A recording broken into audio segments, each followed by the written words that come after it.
Dostlar sırada 2013 yıl Yeleden duran Captiva'dan gösterimiz.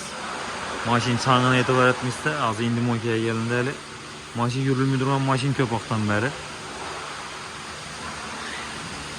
Dedi bir yıldan beri yürülmeyotgan maşin. Doğru azak geldik bunu.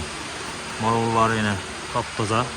2013 yıl kraskeleri 100% Radnur bumper neçe maşinni. Eldileri Captiva 4 boğan, para bumper koyulgan. Bu neleri? Balonlar taze aytıldı. İşlerim çok kalatlı, kocalarım yırtılıp kırçalık gitmegen. Bakışım akurattım.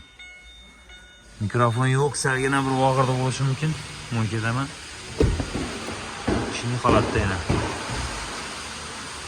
Pişken aldı olarak.